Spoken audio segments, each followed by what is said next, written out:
Malawi, década de los 90. El pequeño país enfrentaba una grave crisis económica por dos motivos. El primero era la grave epidemia que tuvo que enfrentar de VIH-Sida y la segunda es la dictadura a la que tuvo que sobrevivir.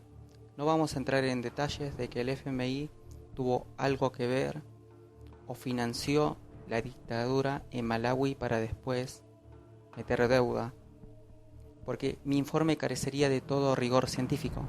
Sin embargo, les voy a demostrar cómo el FMI se presenta como el que tiene la solución a la cura, pero vierte veneno en la garganta. A continuación, hablaremos del país Malawi.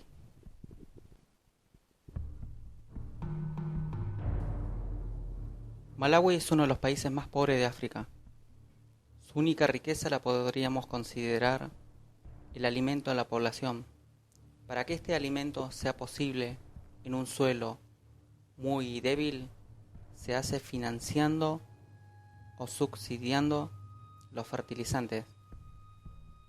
El FMI, a cambio de su ayuda, exigió ajustes estructurales en Malawi, en que consistía en lo siguiente. Lo primero era vender todo lo que era propiedad del Estado a empresas privadas. Lo segundo era hacer, como hacen todos los países, un recorte a la población, un recorte del gasto. Y lo tercero era dejar de subsidiar los fertilizantes, una verdadera locura. Entre 2001 y 2005, cuando el país tuvo que afrontar una crisis alimentaria, no tenía las herramientas para hacerlo, ya que, como dijimos antes, el FMI obligó a vender hasta las reservas para garantizar el pago de los banqueros.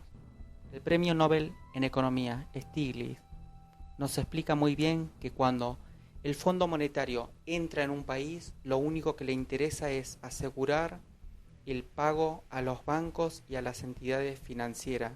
No le importa otra cosa que no sea eso.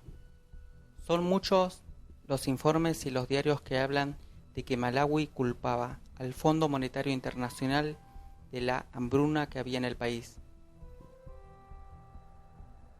Si pensamos que Malawi fue el único país de África que el FMI destruyó, nos estamos equivocando, porque hubo otros países. A continuación les mostraré cómo también los destruyó. Hablamos de Vietnam, Uganda, Etiopía y Kenia. Países en los que el FMI entró y los obligó a incrementar la producción de café para la exportación.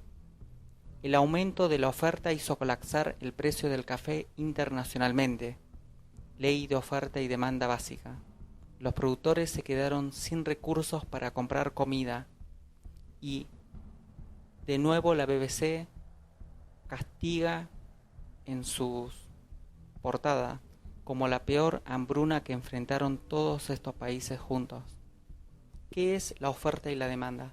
La oferta y la demanda es un principio básico que debe saber todo economista. La ley de la oferta y la demanda refleja la relación entre la demanda que existe de un bien en el mercado y la cantidad del mismo que es ofrecido en base a un precio que se establezca. Los mejores economistas del mundo están en el Banco Mundial. Ellos saben muy bien que si obligan a producir un producto en el mercado internacional, el precio va a bajar. Por eso, cuando se aseguran de, por ejemplo en Argentina, de comprar las reservas de petróleo, directamente las tienen ahí pero no las explotan, porque si explotarían esa reserva de petróleo, el crudo, internacionalmente bajaría y arruinaría muchas economías, especialmente en Estados Unidos. Es decir, lo hicieron a propósito. Arruinaron esos países que lo único que tenían era para producir alimentos en la población, y la población se vio inmersa en la peor hambruna que pudo haber sufrido. Y así finalizamos este informe con unas palabras del Premio Nobel en Economía, Stiglitz, quien trabajó durante 10 años en el Fondo Monetario Internacional. Él dice que cuando el Fondo Monetario Internacional llega a un país, lo único que le interesa es asegurarse el pago de los banqueros y se preguntan, ¿cómo nos aseguramos este pago? En la página oficial del FMI vemos cómo el FMI plantea que quiere erradicar la pobreza en el mundo entero. Sin embargo, vimos en este informe que el FMI no hace nada más que incrementar la pobreza y destruir países con consejos totalmente fuera de lugar y que no respetan ni siquiera los principios básicos de economía. Lo único que le interesa al Fondo Monetario Internacional es asegurarse el pago de los banqueros y de las entidades financieras. Buenas tardes.